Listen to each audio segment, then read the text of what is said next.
swear, the whole point of these videos were to give initial immediate reactions and thoughts of the show or manga, whatever, immediately after I finished. It's been months, or okay, maybe not months, but it's been a month at least. What is with Hunter x Hunter and me taking such a long break before I can find time to sit down and film? I don't know. I have continued on with the Chimera Ants arc, basically up to them starting the initiation of their plan. None of their plan has taken place. They're just about to start, and I'm assuming everything is going to go wrong, but we'll see. So picking up more or less where we left off last time, the king ant has been born, killed the queen. I'm still very much confused with the dynamic on why a queen is making a king who has to go off to find another queen instead of making another queen herself or a princess ant, like similar with certain species of ants. But we're, again, moving past it. Rule cool. It's cool. I'm really liking the king. My God, I am liking this character and the introspection and the spiral he goes down because he doesn't know who he is and what he is. I'm loving what we're doing with him, but we'll get to that later. So he has been born prematurely. She had said, like, hey, you're not ready to be born yet. Just wait. Again, why wasn't he in a separate egg sac? Why didn't she just lay an egg sac? Her death was very much plot contrived because he forces himself to be born early, therefore destroying her organs that were, I guess, still connected to him. And he kills 2 other chimeras, eats one of them, I'm pretty sure. It's been a while since I watched this. Traumatizes the rest of the hive, I guess, nest.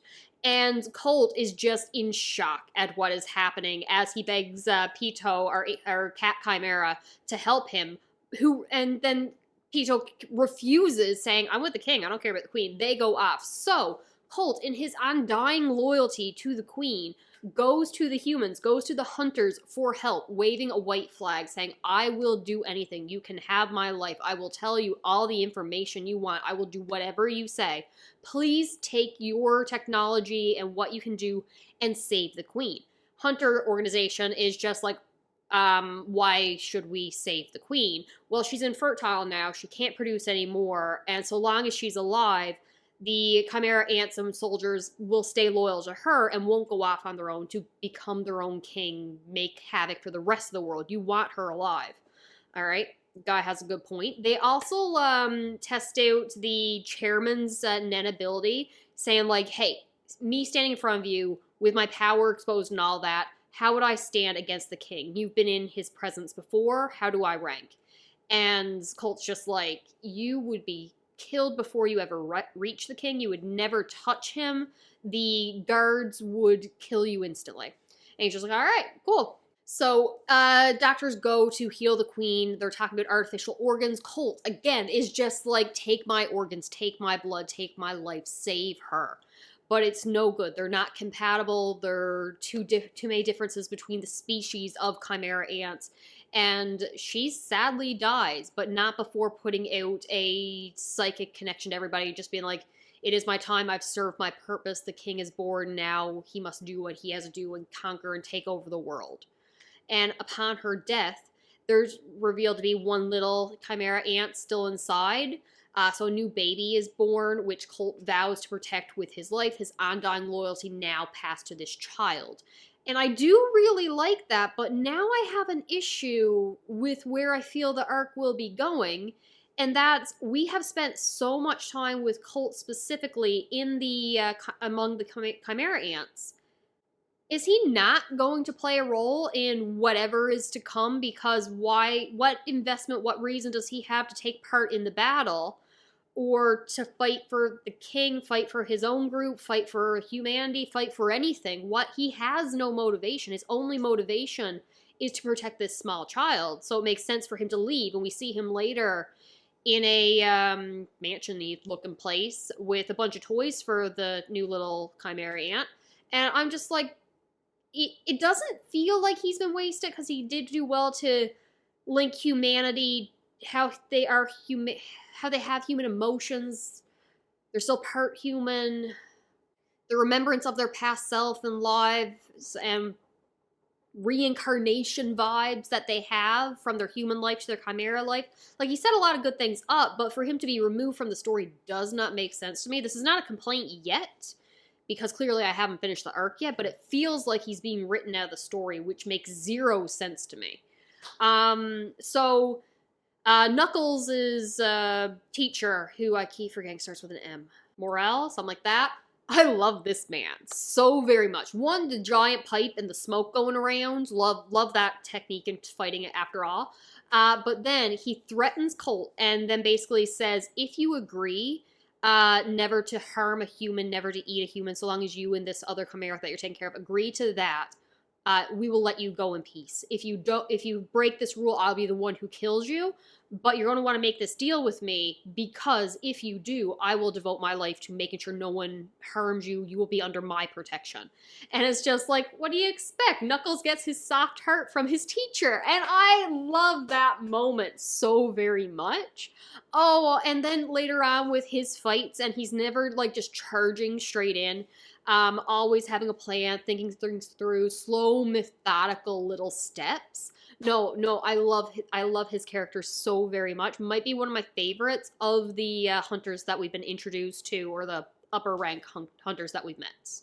And of course, we spent a little bit of time with the king as he's going around hunting and eating weaker humans. So it's just like, oh, this is disgusting. Yeah, the brain's a little bit better, but I really need the special rare humans and their power to be of any use. So they're going off, and then they get to essentially North Korea, and takes over this palace, and I think they kill the guy in charge, but he's like, this was not a rare human, how'd he get so much power? She's like, oh, those with like low intelligence often get to high places of power through bloodline connections and wealth and stuff like that, but that doesn't make them anything special. And it's just, yeah. He slaughtered all the guards, and there's a bunch of, mostly I think it was women, cowering in a corner, and they're begging for their life. And the best line from the king in the early introductions is so they're begging for their life, and he's just like, did you ever listen to the pleads of animals, cows and sheep, whatever he said? And I'm like, oh my god, this man is ruthless. Yeah, it's like, have you ever spared the pleading of a pig or cow because it begged for its life? And I swear, between this and Tender is the Flesh, forgot the name, the book for a second, I'm like, some of these things are going to make me end up going vegan. Definitely not, I like chicken too much, but that's besides the point. So he has come up with a plan that he's going to get all the people of this country together, and they'll be tested. Some will be turned into soldier chimeras, some will be food, if they can find any special rare humans, excellent. But then he's going to buy his time playing like board games, partly, I guess, as a brain exercise, partly to entertain himself. So he'll like spend a minute learning to play the game, bring in the master of it, beat them in like a game or two, and then kill them or whatever when they have disappointed him. Once he's mastered it, once he's beat the best of this country has to offer, they're of no use. And then enters the most glorious girl ever. I love her. She's blind, and there's always snot coming down her face, and she's playing this game. What's her name? Starts with an M. Oh, it don't. Komugi Mugi. We're going Komugi. I love her so very much. I need to have words with her parents.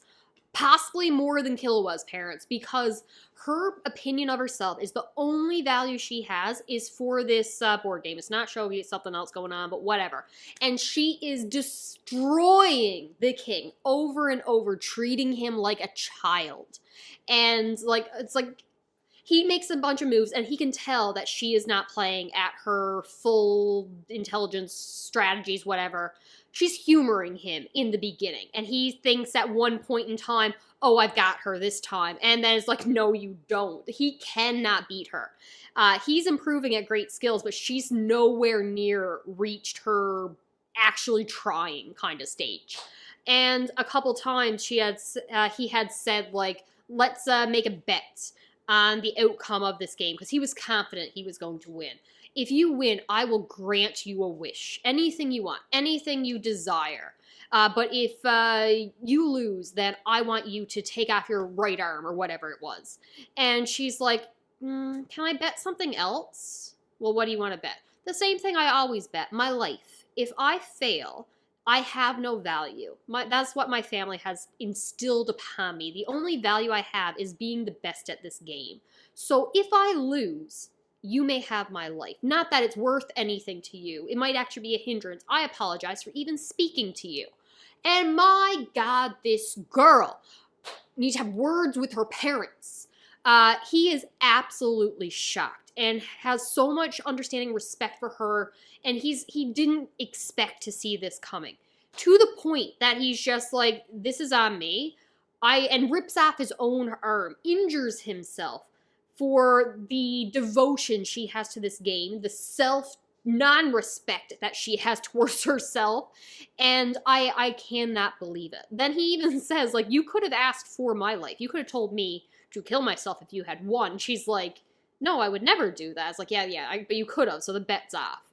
Oh my God. The time he spends with her, forming an attachment, because at first she's just a pawn for him to manipulate and entertain himself, but then he's slowly spending more time with her, speaking to her longer, asking her name. We'll get through the spiral that sends him off later, but feeling human emotions for the first time, even if it starts off with like frustration, maybe jealousy, and just little emotions as he spends more time with her for the first time. I love it. I love their time together so much. That's actually way later in the arc than I meant to talk about, so I'm going to go back to looking at my notes so I don't jump ahead that much again.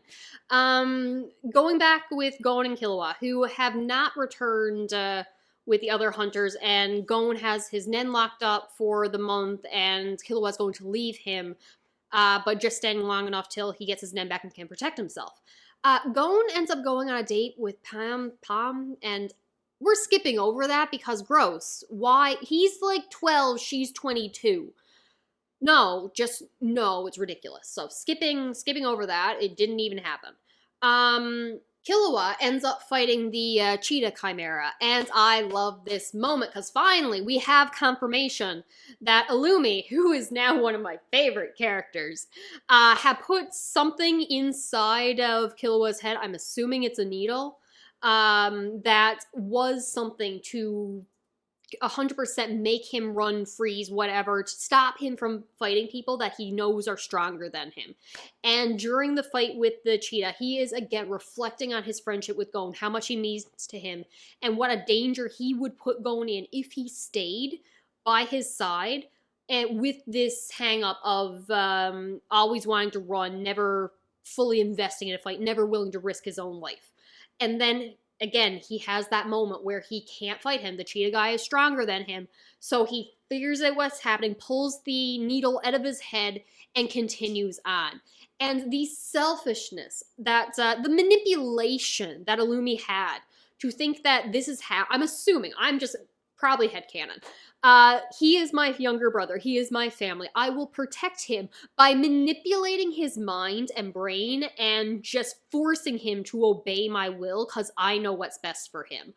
I love it. The selfishness, the smothering love of the Zodiac family. I need to have words with these people and how they raise children, but it's entertaining as hell. And I love this. I love to hate this dynamic. Killua, now in full control of himself, unleashes his attack and defeats the cheetah chimera, not the cheetah chimera, the rabbit chimera, and is just like, I want you to send a message to all the other chimeras before they ever think of threatening us again. But then rips his head off, and it's just like, you probably wouldn't have made a good messenger. And I'm like, that's Killua. That is my good darling boy, darling angel, did nothing wrong in his entire life.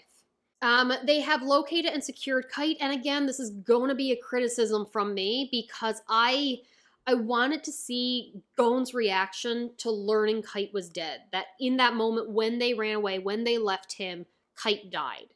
Even though he was brought back as a training puppet experiment, which is what they see in front of him, and he's all stitched up and pieced back together. Gon's like, we'll bring him back. He's under enemy control, but we'll be able to snap him out of this. We'll find a way. And I just wanted to see him break down and like reach a lower point than we've seen. The loss of connection that he's missed from his father now, the one connection that he had being gone, and I'm annoyed. I'm really annoyed that he just went up and took the beatings over and over and over again, but then it's just like, you're not fighting like Kite. This isn't you. You're being manipulated and controlled by someone else. Hugs him and is just like, we'll save you. We will save you. But I do appreciate the optimism and faith that he has. I don't know. I feel like that could have been a heartbreaking, soul-crushing moment that was just didn't land for me, because again, we have the opportunity to bring him back. Now before the two elder hunters, star hunters, are willing to bring Gon and Killua with them because they failed their initial test to prove they were strong enough to go fight the Chimeras, they're like, okay, hit me with everything you got, Gon. This is the guy I like with the big pipe. Hit me with everything you got. Let me see how strong you are. Pretend I am Picho. Pretend I am the cat chimera who took away Kite and killed Kite and did this to him. Pretend I'm him and give me everything you got. And the anger and the rage and everything builds as Gon loses himself completely to it. We feel and see the magnification of his power as he's about to unleash Rock at full strength. And Killua has to come up beside him, put his hand on his shoulders, like, that's enough, let it go. And he's like, oh, right, sorry, I wasn't really thinking. I would have killed you. And Buddy with the Pipe's just like, yeah, you would have, so you can come along. And I really love that moment, that rage and hatred, as literally you can see it in his eyes. He loses himself and not focusing on who's actually standing in front of him. And that darkness and that selfishness that we have. He wasn't really selfish in this moment, but those are something in Gon that will be interesting to see how the story plays it out.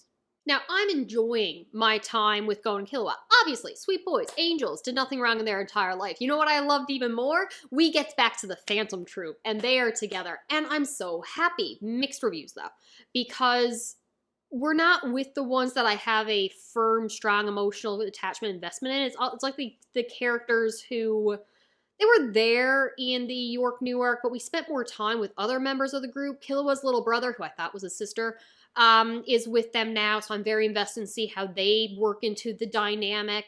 And we get some side fights, mainly the one with the vacuum cleaner was very interesting. I was fine with that fight, except for the part where she gets in a spider's web and ends up having to take her clothes off so they won't be sticky or something to get out, and then resummon the vacuum cleaner to attack the spider. Why did they need to take off her clothes? I don't understand that. I do, however, want that spider tattoo now. Really bad. Like, it looked really cool, and there's no tattoo on my left hip, so it works. It could work well. I kind of want it. So Killua's little brother, okay, when it comes to fan and win styles in anime, like Kagura, Inuyasha, always going to be my favorite, even over Tamari. But like seeing him use his technique to fight the ants that are like, oh, I'm made of steel, and cutting through them like they're made of paper, it's just a fun technique, okay? I like anime characters with fans as weapons. It just looks cool.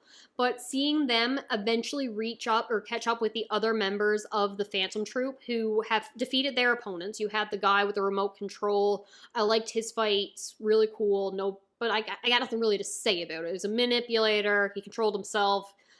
Ultimate power, went on autopilot. Cool. I liked it. Fine.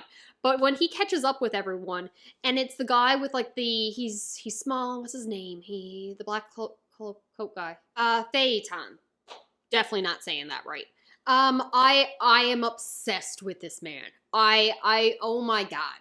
So Killua's little brother joins up with the rest of the fan troupe who are just sitting back waiting for him to finish his fight with the one acting as the queen, the one in charge. And he's like, should we go in and help him? He's like, why would we help? This is competition. First one to take down the imposter queen, whatever she's calling herself, wins. So if he dies, I'm next up. You're last because you got here last. And Killua's little brother is just in awe of the power these people have. And at first, I'm just thinking, okay, you're saying this guy's really strong. But like at one point, he's like, oh, if we get too close, he'll kill us all. I'm like, you're saying it, but you're not showing me. So I don't really believe you. I don't really like it. Yeah, past Jessica ate her words really quickly because he unleashes the power of the sun. Apparently, if he gets mad enough, or it's not even if he gets mad. And I really wish I had taken better notes when I was watching these episodes, or if not a month has passed. Something about he had mentioned to her, like, if you had dealt me more damage, your death would have been quicker. So I think what happens is the more damage he takes, maybe the stronger this attack becomes, or maybe it is just based on rage. Who knows? But because attacking him more would have made him angrier. I don't know. He unleashes the power of the sun, the literal sun. And everyone in the Phantom Troupe, who have already been pretty established to be incredible fighters and can take a lot of damage, are like, we have to run right now. Like, the fear, not fear, desperation? No, the haste in their voice as they're just like, we have to run now, let's go. Telling little brother here to just go because last time we stayed to try to watch this attack, we all almost died. And the sun destroying the entirety of the ants' home. Oh my goodness. I asked for a show of power. I was given a show of power. That was incredible. That was probably my favorite power in the series so far, 100%. And I adore it, which is very beneficial because previously, one of the new members of the Phantom Troupe is just some guy with a bunch of holes in him. And it would have been very easy just to demonstrate, like, he's wrapped up as a mummy. So when he's unwrapped and you see the holes, you could animate the winds going through him fine to explain his attack. Instead, we get the narrator. The narrator is bugging me in this these couple chapters or episodes, but it wasn't there too much. I just need it to not overstay its welcome. And anyhow, I really like the time we spend with the Phantom Troupe and just outside away from the main group to see how the rest of the world is responding to the Chimera Ant. So they had come to the York New City to trash place. You got the lion guy just on news articles and on TV saying who they are and how they're taking over. The cheetahs killing cops. Like, I just like seeing how the rest of the world is responding to this as the hunters get themselves ready for these attacks to fight back against the chimeras. And then when the Phantom Troupe are protecting their home, protecting their city, I just really like that inclusion in the story. Of course, when they come across people who have been turned into chimeras and are still maintain their humanity, so they're dead, but they're not, and they're not quite chimeras yet, they're just begging for death. And everyone's just like, we're not going to kill you. That's no fun. Fight us and we'll kill you in a fight. And I'm just like, you couldn't give them a mercy killing. All right, so our favorite hunters are in, totally not North Korea, and are trying to enact a plan where essentially they need to separate the Chimera's royal guards from the King Chimera. And they're working towards that goal, but they can't really intercept in the towns that are being slaughtered and taken to the capital or without giving away their cover. So they're like, we have to let thousands of humans to die to possibly save hundreds of thousands, millions, the entire human race. And Knuckles is having a hard time with this. He doesn't want to sacrifice anyone. But Killua and Gon end up kind of preemptively acting and fighting the guards that are taking the towns. They're trying to spread the message. They're trying to fight the chimeras and kind of kickstart the goal or the plan a little bit, speeding up the time frame. Gon ends up fighting with is it a bat and I forget who was on the ground with him, fighting two chimeras that are working through teamwork, and he's easily able to use their teamwork against them to take them down, which is then when he meets the chameleon chimera, who again remembers his time as a human and was friends / raised by the penguin chimera that was killed by the king. So now he wants to take down the king. He has a new MacGuffin ability that allows him to be completely imperceptible and would allow him to get him and someone who could, like Gon's rock ability, use a powerful attack to take down the king while no one knows he's there, just by like holding his breath. And I'm like, okay. I did like their interactions where it was the chameleon is trying to convince Gon to trust him, and Gon's being like, okay, I trust you. And Chameleon is just like, no, you can't trust somebody that easily just by saying that. Should I not trust you? Were you lying to me? No, I'm telling the truth, but in general, you shouldn't be this trusting. What's the big deal if you're telling me the truth? And he just can't understand Gon's thought process, which is fair. Gon is very trusting, but he has good instincts. But then Gon, the sweet boy, done nothing wrong in his entire life. The darkness inside him is just like, besides, if you're lying to me and you betray me, that just means I don't have to feel bad about utterly obliterating you someday. You're kind of scary, kid. Very scary. And I love that. But Chameleon is just like, what about your other friend? He's not going to be so trusting as to just let me join and help. And Gon's like, no, Killua's not going to like it at all. But he'll throw a fuss, he'll dig his heels in, but I'm not going to budge on this. I think we can trust you, so you're welcome to come. Killua will just deal with it. He'll listen to me. And that selfish character that, again, in Greed Islands, that it was really brought to the forefront of just how selfish and how much his goals and what he wants done and how he wants it done takes priority over everything else and everyone else, and Killua will just go along with it. I love that part of his character. It is really interesting, and I want to see how it is developed and where it goes, because it is a unique concept to have your main protagonist, who is a sweet little bean, just be utterly selfish and recognize that he is selfish. Recognize what he's asking harms those around him. That it won't be what his friends want, but because he's so stubborn and this is how it's going to be done, fine with being selfish. I love that. I want to see where it goes. Killua ends up following another chimera and is like, I'm leading you into a trap if you follow me, and then he immediately goes in and without hesitation nails claws to the head, kills this man, but didn't because it's actually an octopus controlling someone else, and I'm just like, octopus, cool. And then the octopus starts slandering octopuses, saying that squids are cooler and more majestic and beautiful, and I'm like, octopus slander, I hate you. Love octopus. But then when he's fighting Killua, Killua ends up taking him down easily because obviously Killua. But the fish in the bottom go crazy, stir crazy when blood's involved. So if he were to go into the water, the octopus, they would just eat and destroy him. So Killua ends up sparing his life due to, I think it was loyalty or refusal to betray a friend, something like that. Refused to betray somebody. And Killua's just like, you know, you're actually a pretty cool dude. I'll let you go. We could have been friends in some other version of reality.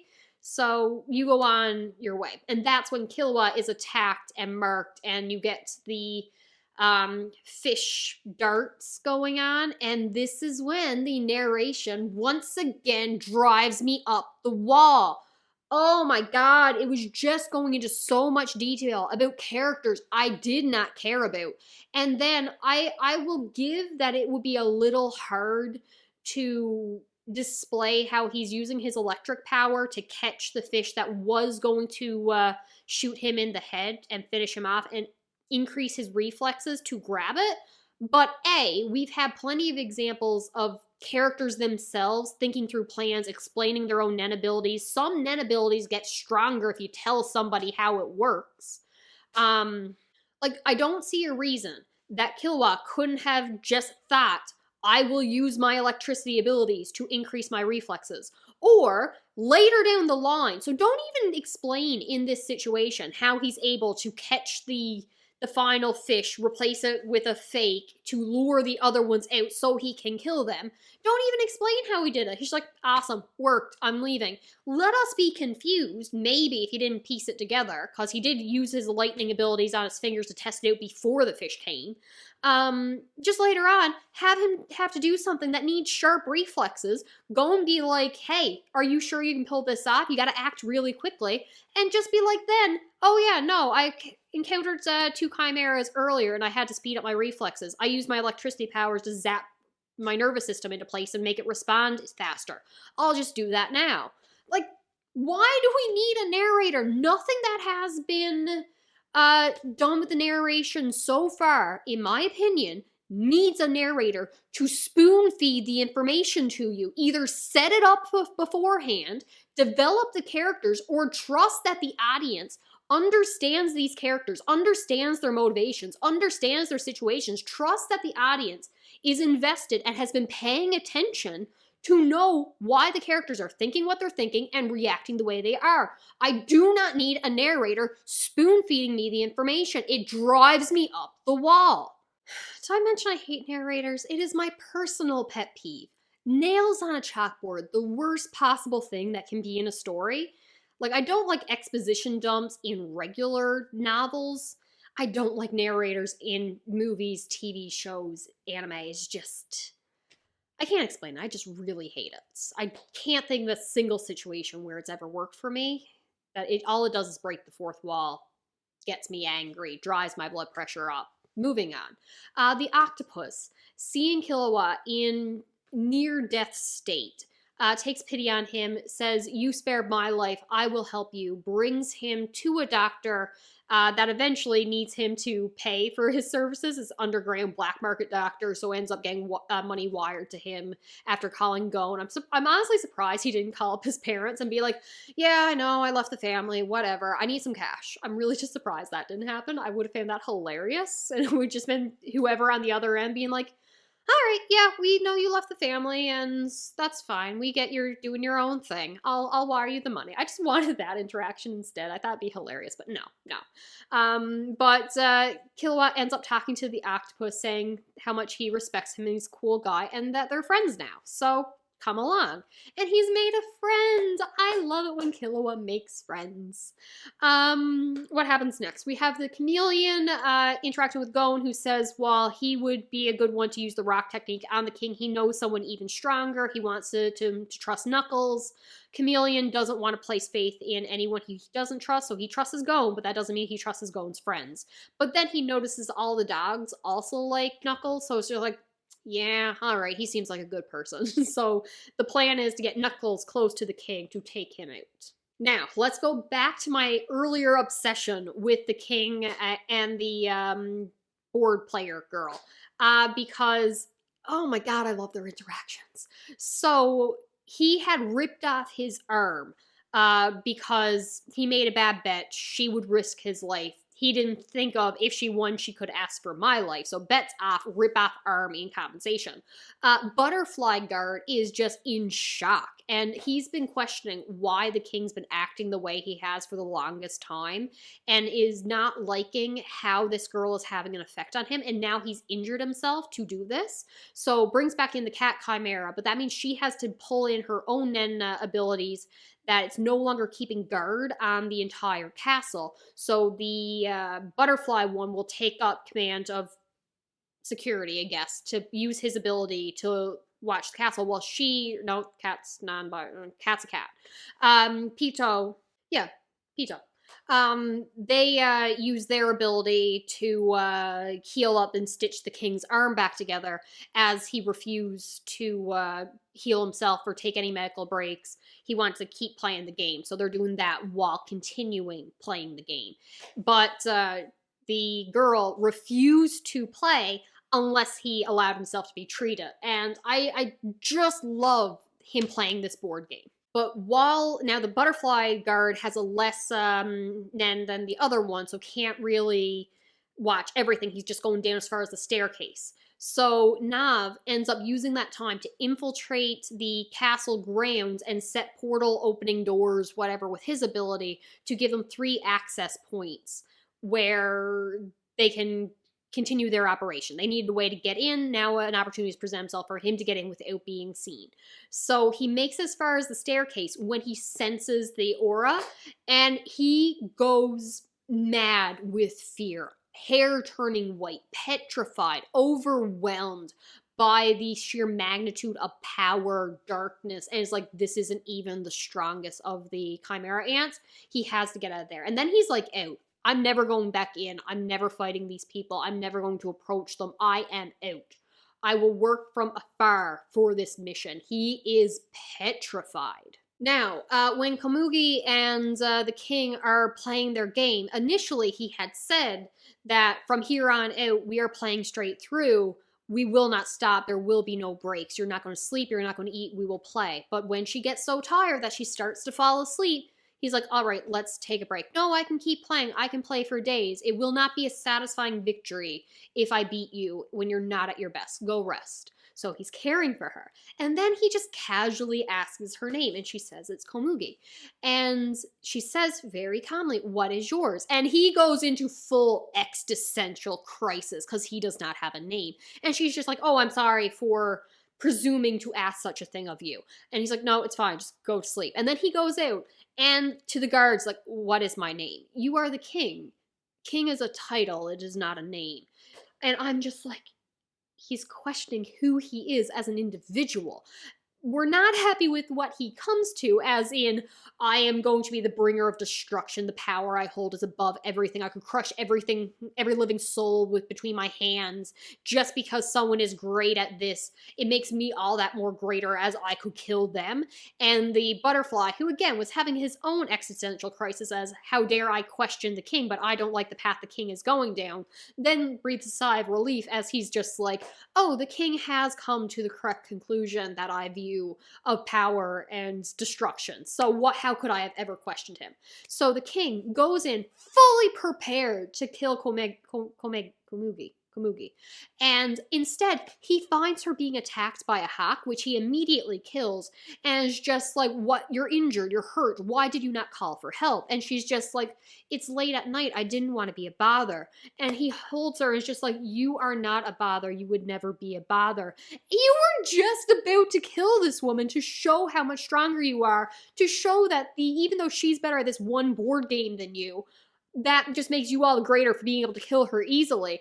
But he can't, and he doesn't, and he calls Pito to his throne room. Is just like, extend your Nen viewing abilities observation to also keep an eye on her and keep her from harm. I love it. He does not understand his feelings and emotions just in general at all, and I love it. It is so entertaining to watch this. There were some other fights with the cheetah chimera, who at one point had the Knuckles' ability attached to him, but he removed it, ends up fighting the guy with the big pipe. That was entertaining, because he was just all chase me, play catch. He's like, I can't catch you, I'm going to have a nap. And then slow increments to get him closer, to hide from him, to finally be able to grab him, because he got a smoke chain on him. I did like that. I like meticulous, slow thought process to win a fight. Reminds me very much of Shikamaru. So I love that fight.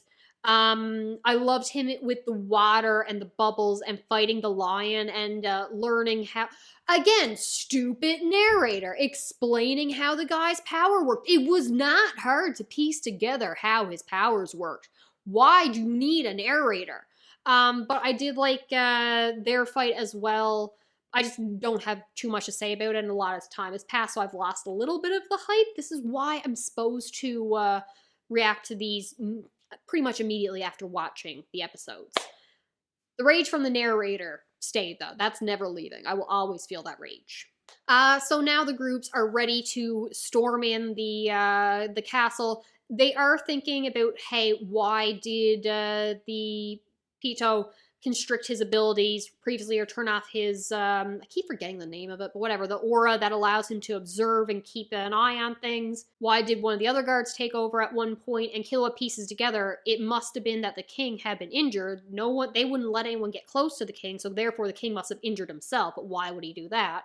And then they start to think the king has taken a queen and is trying to reproduce, and they're completely off. But, so I like that they're wrong in their assumptions of what is happening, but they know something is going on. You also have a whole thing with Pom, who has infiltrated in there, and if she can see the king or the guards with her own eyes, she'll always be able to track them down. There's the guy who needs to die painfully that just brings in women to have underground homes, and he assaults them, and weird, he needs to die painfully. I get he's like one of the few humans remaining in this place, but that one can die. Overall, this is more of a stepping stone to get us to the next action plot beats, but I really, really enjoyed the character work of these episodes, so I really, really, really am enjoying the Chimera Ant arc. It's just the narrator. It's just the narrator that is driving me up the wall. All right, that is all I got. I will talk to you later. Bye.